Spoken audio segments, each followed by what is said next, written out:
குடியிருக்கிற சீயோனே. அங்கிருந்து வந்ததல்லவா, அங்கே உள்ள கலாச்சாரங்களை, அங்கே உள்ள காரியங்களை கொண்டு வந்து இங்கே கட்டப்பட்டு இருக்கிறாங்க. அப்ப இதுல இருந்து ஒரு வார்த்தை நல்லா கவனிங்க, நம்ம தான் பாவத்திலிருந்து நம்மளை விடுவித்து கொள்ளணும். அடுத்த வசனத்தை கவனிங்க, அடுத்த பகுதியை. பிற்பாடு மகிமை உண்டாகும் என்று சேனைகளின் கர்த்தர் சொல்லுகிறார். விடுவிக்கப்பட வேண்டிய நீங்க பாபிலோன்ல குடியிருந்தாலும் சரி, இல்ல நீங்க இங்க வாழ்ற எந்த இடத்துல குடியிருந்தாலும் சரி, பாவம் உங்களை துரத்திக்கிட்டே வரும். வேதம் சொல்லுது, பாவத்தையும் பாரத்தையும் தள்ளி விட்டுறணும், தள்ளி விடணும். நிறைய பேர் பாவத்தை தள்ளுன விசுவாசிங்க, பாரத பிள்ளை என் பிள்ளை என் பிள்ளை என் பிள்ளை, ஆண்டவர் மகிமையே பட முடியாது. பாவத்தையும் பாரத்தையும் தள்ளிவிட்டு விசுவாசத்தை துவக்கிறவரும் முடிக்கிறவருமா இருக்கிற இயேசுவை நோக்கி நமக்கு நியமிச்சிருக்கிற ஓட்டத்தில் பாவம் எவ்வளவு பயங்கரமானதோ பாரமும் அவ்வளவு பயங்கரமானது. அதனால விட வேண்டியதை விட்டுறணும். எது ஆண்டவரை வருத்தப்படுத்துதோ அதை விட்டுறணும். எது ஆண்டவரை விட பெருசா நினைக்கிறனோ அதை விட்டுறணும். எது ஆண்டவரை விட முக்கியமா நினைக்கிறனோ அதை விட்டுறணும். அதை விட்டாதான் பிற்பாடு என்ன உண்டாகுமா? ஆமா, அதை விடாதவரா எனக்கு அதுவும் வேணும், உலகமும் வேணும், பாவமும் வேணும், இச்சையும் வேணும், எல்லாம் வேணும், அந்த கலாச்சாரமும் வேணும், அந்த காரியங்களும் வேணும் அப்படின்னு சொல்றவனுக்கு மகிமை வராது, மகிமை வராது. அப்ப மகிமை வேணும்னா நம்ம தான் விடுவித்து கொள்ளணும். ஒருத்தர் விடுவித்து கொள்ள விரும்பிட்டானாலே உள்ள ஓடி வந்துடுறான். நிறைய பேர் சொன்னதை கேட்க விரும்ப மாட்டான், அந்த லாஸ்ட்ல உட்காந்துட்டு அப்படியே கிளம்பிடுவாங்க, பார்க்க மாட்டாங்க. ஏன் பார்க்க மாட்டாங்கன்னா உங்களுக்கு விருப்பம் இல்லை. நான் அவமானப்படுத்துகிற கேவலப்படுத்துகிற பாவங்களை சுமப்பது, இந்நாள் வரை சாபத்தை உண்டாக்கின பாவத்தை இன்னைக்கு விக்கிரக ஆராதனை செஞ்சுட்டு வந்தவங்களுக்கு நீங்களே கவனிச்சு பாருங்களேன். சபைக்குள்ள வர்றாங்கல்ல, முதல் தலைமுறை அவங்களுக்கு பெரிய ஆசீர்வாதம் இல்லை. ஆனா அவங்க முழுசு ஆண்டவர்கிட்ட தங்களை ஒப்பு கொடுத்து உள்ள வந்து விட வேண்டியதை விடும்போது அது முதல் தலைமுறையானாலும் மகிமை வரும். ஆனா சிலர் அங்கேயும் இங்கேயுமா இருப்பாங்க. ஆத்துல ஒரு கால், சேத்துல ஒரு கால், அங்கேயும் வேணும் இங்கேயும் வேணும், அங்க ஒரு துண்டு போட்டு வை, இங்க ஒரு துண்டு போட்டு வை, எதுக்கும் தேவைப்படும். அவன் சீயோன் குமாரத்தை பார்த்து சொல்றாரு, பாபிலோன்ல நீ குடியிருக்கிறவளா இருந்தாலும் உன்னை நீ என்ன பண்ண, விடுவித்துக்கொள். சில காரியங்களை விரும்புங்க, இது வேணாம், எனக்கு இந்த அசுத்தம் வேணாம், இந்த அவமானம் வேணாம், இதுல இருந்து நான் என்னை விடுவித்துக் கொள்ளுகிறேன். ஏசாயா 52:1-2 வசனங்களை வேகமா வாசிங்க. ஏசாயா 52:1-2 வசனங்களை வாசிங்க. எழும்பு எழும்பு சீயோனே, உன் வல்லமையை தரித்துக்கொள். ஆண்டவர்கிட்ட கேட்கணும், ஆண்டவரே இந்த பாவத்துல இருந்து என்னால விடுதலை பெற முடியலப்பா, எனக்கு உங்களுடைய வல்லமையை தாரு. கேளுங்க.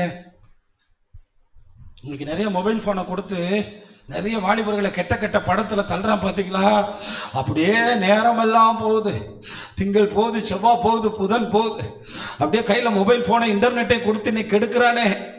ஆண்டவர் சொல்றாரு, சீயோனே எழும்பு, சீயோன் குமாரத்தியே எழும்பு. உண்மையிலே ஆண்டவர்கிட்ட நம்ம கேட்க வேண்டியது, நம்மளை அவமானப்படுத்துற, நம்மளை கேவலப்படுத்துற, நம்மளை அழிக்கிற, நம்ம நேரத்தை திருடுகிற, நம்முடைய எதிர்காலத்தை திருடுகிற பாவத்தை நம்மள்ட்ட இருந்து விடுவித்து கொண்டா போதும், நம்ம ஆசீர்வதிக்கப்பட்டுரும்.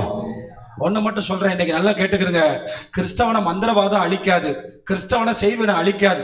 கிறிஸ்தவனை அழிப்பது ரகசிய பாவமே, கிறிஸ்தவனை அழிப்பது அந்தரங்க பாவமே, கிறிஸ்தவனுடைய 40 வருஷத்தை வீணாக்குவது அந்தரங்க பாவமே, கிறிஸ்தவனுடைய வாலிபத்தை அழிக்கிறது அந்தரங்க பாவமே. சீயோன் குமாரத்தியே, உன்னை நான் ஜேன்னு வச்சு பார்க்க விரும்புறேன். உன்னை விடுவித்து கொள்ள மாட்டாயா? அசுத்தம் வழியில வரக்கூடாது. அதனால வைராக்கியம் கொள்ள வேண்டியதை உங்களை திரும்ப திரும்ப உங்களுக்குள்ளே மாம்சத்தில் ஊறுகிற பாவங்களை அழிப்பதற்கு உடைய வல்லமை தாரும் என்று காலையில் கேளுங்கள். ஆண்டவரே, மொபைல் போனை தொட்டா அப்படியே என் எதிர்காலமே பாலா போகிறது, நேரங்கள் போகிறது, மணித்துளிகள் போகிறது, இன்னும் வாழ்க்கையில போய் கல்லறையிலே காலத்தை செலவழித்து விடாதபடி, நரகத்திலே போய் செலவழித்து விடாதபடி நான் விடுவிக்க விரும்புறேன். ஆண்டவர் எப்பயுமே அதான் கேட்கிறேன், நீ விரும்புறியா? நீ அதை பிடிச்சு வச்சுக்கிட்டு நீ சொல்ற அந்த கரடியை பிடிச்சு வச்சுட்டு அதான் எனக்கு ஆசீர்வாதம், அதான் எனக்கு எல்லாம், அப்ப தேவன் அங்கே உயர்த்த முடியாது. எழும்பி வா, வல்லமையை தரித்துக்கொள், செயல்பட ஆரம்பி, அந்த பாவத்தை தள்ளிவிடுங்கள். ஆண்டவர் இன்னைக்கு நம்ம கூட சொல்றாரு, நம்ம பரிசுத்த நகரமாகிய எருசலேமே, உன் அலங்கார வஸ்திரங்களை உடுத்திக்கொள். அழுக்கு வஸ்திரமாகிய பாவம், அவமானப்படுத்துகிற பாவம். இன்னைக்கு யாராவது விக்கிரக ஆராதனை செய்றீங்கன்னா 4 தலைமுறைக்கு சாபம், நரகத்துல கொண்டு போய் தள்ளிடும். ஆனா இயேசுவை ஆராதிக்கிறவனுக்கு 1000 தலைமுறை ஆசீர்வாதம். 1000 தலைமுறை ஆசீர்வாதம். உண்மையா நீங்க ஆண்டு எல்லாத்தையும் விட்டுட்டு தைரியமா இயேசுவை பின்பற்றினா அடுத்தடுத்துள்ள காரியங்களை கர்த்தர் செய்வார். உங்கள் குடும்பத்தின் காரியங்களை கர்த்தர் செய்வார். கர்த்தர் கைவிட மாட்டார். அலங்கார வஸ்திரத்தை உடுத்திக்கொள். விருத்த சேதனம் இல்லாதவனும் அசுத்தனும் இனி உன்னிடத்தில் வருவதில்லை. நீங்க மட்டும் பாவத்தை விட்டுட்டீங்கன்னு வச்சுக்கோங்களேன், தேவையில்லாதவன் வீட்டுக்கே வரமாட்டான். தேவையில்லாத டிக்கெட் ஒருத்தனும் நம்ம வாசல்ல வரமாட்டான். பார்த்தீங்கன்னா வாசல்ல வர்றதில்ல, வந்தாலும் கீழே பார்த்துட்டு போயிடுறாங்க. எனக்கு ரொம்ப நல்லது. சில தேவையில்லாத டிக்கெட் வராது நம்மளை பார்க்க. அசுத்தனம் விருத்த சேதனம் இல்லாதவனும் நம்ம வீட்டுக்கு நம்ம பக்கத்துல வரமாட்டானா கர்த்தர் சொல்றாரு. ஏன்னா தேவையில்லாதவன் வந்துட்டாலே பல நேரத்தில் என்ன வந்துருது, சிக்கல் வந்துருது. அடுத்த வசனத்தை வாசிங்க. தூசியை உதறிவிட்டு எழுந்துரு. எப்படி எழும்பணுமா? எப்படி எழும்பணுமா? ஆமா, இனிய எதிர்காலம் பிரகாசமா மாறணும்னா இன்றைக்கு எழும்ப வேண்டியது என்னன்னு கவனிங்க. சீயோன் குமாரத்தி பாவத்திலே கிடக்கக்கூடாது, கடனிலே கிடக்கக்கூடாது, பிரச்சனையிலே கிடக்கக்கூடாது. எல்லாவற்றையும் நாம் என்ன செய்ய வேண்டும்? ஒரு மனுஷனை நான் பார்த்தேன் ஃபேஸ்புக்கில், ஒரு ஃப்ரெண்டில் இருந்தான். அவன் வந்து 30 வயசுல சொல்கிறான், ஹோம் லோன் வாங்கினேன், அதிலே இருக்கிறது பிடிக்கல, 5 வருஷத்தில் அப்படி இப்படி கட்டி இப்போ வெளியே வந்துட்டேன்னு ஒரு ஸ்டேட்டஸ் போட்டிருக்கான். எனக்கு பார்க்க ஆச்சரியமா இருக்கு. இவன் எப்படா இத்தனை லட்சத்தை கட்டிட்டு 5 வருஷத்துல நான் இது இல்லை, எனக்கு இந்த அடிமைத்தனத்துல இருக்க பிடிக்கலைங்கிறான். உண்மையிலேயே தேவனோடு வாழ்றவன் எதுலையும் சிக்க மாட்டான். சிக்குனாலும் அதுல இருந்து வெளியே வருவான். பிற்பாடு ஒரு மகிமையை கர்த்தர் அவனுக்கு வச்சிருக்காரு. ஆண்டவர் சொல்றார், முந்தின ஆலயத்தின் மகிமையை விட பிந்தின ஆலயத்தின் மகிமை.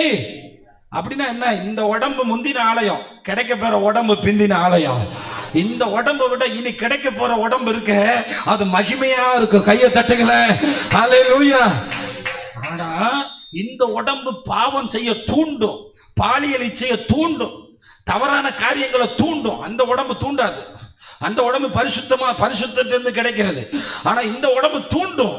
இதை நீங்க தான் அழிக்கணும். ஆண்டவர் கையை பிடிச்சு மொபைல் போன் அங்கிட்டு பறிச்சு கொண்டு போக மாட்டாரு. ஆண்டவர் கையை பிடிச்சு நீ கனியை பசிக்காதன்னு சொல்ல மாட்டாரு. பாபிலோன் குமாரத்தில் இருக்கிற சீயோனே, உன்னை என்ன செய்ய சபையே உள்ள வந்த பிறகு இன்னும் அந்த பாபிலோனுக்குள்ள உனக்கு என்ன வேலை? இன்னும் அந்த அசுத்தத்துக்குள்ள என்ன வேலை? அசுத்தம் வீட்டுக்குள்ள வந்துட்டு போறானே, என்ன காரணம்? தூசியை உதற மாட்டாயா? எழுந்திருக்க மாட்டாயா? எருசலேமே வீட்டு சிறைப்பட்டு போன குமாரத்தியே, உன் கழுத்தில் உள்ள கட்டுகளை உடைத்து நொறுக்கு. சிம்சோனை ஏன் தெரியுமா கர்த்தர் ஆசீர்வதிச்சு சாலமோனுக்கு கொடுக்காத இடத்தை எபிரேயர் 11 கொடுத்தாரு தெரியுமா? மறுபடியும் ஒரு வாழ்க்கை கேட்கல, மறுபடியும் ஒரு சுகத்தை கேட்கல, மறுபடியும் தனக்காக வாழ கேட்கல. ஒன்னு கேட்டான், இன்னும் ஒரே ஒரு தடவை இந்த தூசியில இருந்து எதிர்க்கிறேன், உமக்காக ஏதாவது செய்யணும். கையை தட்டி ஹல்லேலூயா. இன்னும் ஒரு தடவை, ஒரே ஒரு இன்னிங்ஸ் மட்டும் எனக்கு வாய்ப்பு கொடுங்க. அவன் உயிரோடு இருந்து செஞ்சதை விட அவன் கடைசியா எழுப்பி செஞ்சது ரொம்ப பெருசா இருந்துச்சு. அதுதான் ஆண்டவர் சொல்றாரு, உன்னை கெடுக்கிற நாசம் உனக்கு பக்கத்து வீட்டுக்காரர் செய்ய வேண்டிய அவசியமே இல்லை. அது உன்னை தொடாது. ஆமா, நீ பெரிய பொம்மையை வாங்கி நாக்க தள்ளிட்டு உன் வீட்டுல தொகைப்பட வேண்டிய அவசியம் இல்லை. ஆனா நீங்க பாவம் செஞ்சா உங்களுக்கு நீங்களே ஆப்பு வைக்கிறீங்க. அது கண்களுக்கு நிச்சயா, மாம்சத்துக்கு நிச்சயா, அது சொந்தமா பந்தமா இல்ல பொருளாசையா இல்ல பெருமையா, அவைகளை தூக்கி எறிந்தால் பிற்பாடு ஒரு மகிமை இருக்கும். இந்த உடம்புல இருக்கிற சரீரத்துக்கு பிற்பாடு தான் பலவீனம். ஆனா தேவ பிள்ளைக்கு பிற்பாடு தான் மகிமை. தேவ பிள்ளைக்கு இனிதான் மகிமை. அதனால சொல்றேன், ஆண்டவரே நான் உமக்கு பிரியமில்லாத எதிலிருந்து என்னை விடுவிக்கப்படும். அதனாலதான் எபேசியர் 5 சொன்னார், தூங்குகிற நீ இந்த பாவம் மட்டும் பாவம் செய்யற ஆட்ட போய் சொல்லுங்க, நீ செய்யறது பாவம்னு, அவ்வளவுதான் உங்களை எடுத்து அடிச்சுடுவான் கம்ப வச்சு. ஏன் தெரியுமா? என்ன பண்ணிட்டு இருக்கான்? தூங்கிட்டு இருக்கான். தூங்குற ஆளை போய் டப்புன்னு எடுச்சா எப்படி கோவம் வருமோ அது மாதிரி ஒரு கோவம் வரும். நான் கரெக்டாக தான் போயிட்டு இருக்கேன், நான் போகிற எல்லாமே கரெக்ட். நான் அவனை ஆதாயப்படுத்தி அவனை ஆண்டவருக்குள்ள கொண்டு வந்து நான் எப்படி மாற்றி வாழ்றேன் பாரு. தூங்கிட்டு இருக்க நீ செத்ததுலேருந்து எழும்புனாதான் இயேசு உங்களை உயிர்ப்பிப்பார். ஆண்டவர் ஒன்னே ஒன்று சொல்றாரு, எவன் எழும்ப விரும்புகிறானோ, தாவீது ஏன் தெரியுமா இருதயத்துக்கு ஏற்றவன் விரும்பினான், அது வேணாம், இனி அந்த பாவத்தை தொட மாட்டேன், ஆண்டவரே என் பாவத்தை மன்னியும் கதறினான். அவனை மகிமைப்படுத்தினார், அவன் சந்ததியை மகிமைப்படுத்தினார், அவன் சந்ததியிலிருந்து வந்தார். அதனால இப்படி நீங்க சென்சிட்டிவா உட்கார்ந்து இருந்தீங்கன்னா நல்லா கர்த்தரை துதிக்கணும். அல்லேலூயா. எனக்கு என்னமோ அந்த கேரளாக்காரங்க துதிக்கிறதுனால நம்ம அங்கிட்டு பார்த்தா பலா மரம், இங்கிட்டு பார்த்தா அந்த மரம், ஏன்னா எங்கே பார்த்தாலும் மழை. நான் ஒரு தடவை எர்ணாகுளத்துலேருந்து திருவனந்தபுரம் வரைக்கும் இந்த போய் ட்ராவல் பண்ணேன். 2 பக்கமும் பார்த்துட்டே போனால் தண்ணி இல்லாத ஸ்பாட்டே இல்லைங்க. இங்கிட்டு பார்த்தா தண்ணி, இங்கிட்டு பார்த்தா தண்ணிட்டே, எங்கே பாதி பிரிட்ஜில் தான் ரோடு, பாதி பிரிட்ஜில் தான் ரோடு போட்டுருக்கான். என்ன எல்லாம் இங்கே பார்த்தா அப்படியே மதுரையிலேருந்து ராமநாடு வந்தா 2 பக்கமும் என்னதான் இருக்குது, கருவ மரமாக தான் இருக்குது. விவசாயத்தை காணும். அவங்க கொஞ்சம் வயலை பார்த்தா அவ்வளோ சந்தோஷம். பாரா வயல்ரா வயல்ரா. இப்போ அன்னைக்கு ஈஸியாக இல்லை வந்துட்டு அந்த பிரிட்ஜுக்கு அந்த பக்கம் பார்த்தேன், ஒரே வயலாக இருந்துச்சு. கர்த்தருக்கு ஸ்தோத்திரம். நம்ம பட்டணத்தில் கொஞ்சம் விளைச்சல் வருதுப்பா. அப்போ என்னை கேட்குற தேவனுடைய பிள்ளைகளை இன்னைக்கு ஆண்டவர்கிட்ட கேட்கணும். கையை உயர்த்தி கேளுங்க. சிம்சோனை போல, தாவீதை போல நாங்கள் எழும்ப வேண்டிய இடத்துல எழும்பணும் ஆண்டவரே. எங்களுக்கு உதவி செய்யுங்க ஆண்டவரே. சொல்லுங்க, உதவி செய்யுங்க ஆண்டவரே. எங்களுக்கு உதவி செய்யுங்க ஆண்டவரே. எங்களுக்கு உதவி செய்யுங்க ஆண்டவரே. அதிக நேரம் சில அம்மா மாட்ட ரிமோட்டை கொடுத்துட்டோம்னு வச்சுங்களேன், 6 மணிக்கு உட்கார்றது, சாப்பிடவும் எந்திரிக்காது, தூங்கவும் எந்திரிக்காது, உட்கார்ந்த மாதிரியே தான் அது பாட்டுக்கு போயிட்டே இருக்கும். விளம்பரத்தையே ஆன்னு பார்க்கும். பாபிலோன் குமாரத்தி இல்லமானி, நீ சீயோன் குமாரத்தி, இயேசு வருகிறார், உன்னை விடுவித்துக்கொள், உன் நினைவுகள் அதுக்குள்ளே இல்லாது இருப்பதாக. அதனால சில காரியங்கள்ல இருந்து விடுவித்துக் கொள்ளணும். டைம் லிமிட் இருக்கணும். இந்த நியூஸ் பார்க்க போறேன் 5 நிமிஷம், அவ்வளோதான் முடிஞ்சு. ஒரு 10 நிமிஷம் பாருங்க. என்னை கேட்டா இல்லாம இருக்கிறத விட இருந்து காத்துக்கொள்றவன் தான் பாக்கியவான். ஏன்னா இதெல்லாம் இருந்தாலும் என் டைம், என் குடும்ப ஜெபத்தை திருடாது, என் காரியத்தை திருடாது. எனக்கு மகிமை, என் குடும்பத்துக்கு ஒரு மகிமை, லட்சியம் இல்லை, அவமானம் இல்லை. என் பிள்ளை அப்படி போயிட்டான், ஐயோ என் குடும்பம் எப்படி போயிடுச்சு, ஐயோ ஊரே நாடு, அப்படி இல்லை. உன்னை விடுவித்துக்கொள். பிற்பாடு என்ன உண்டாகும்?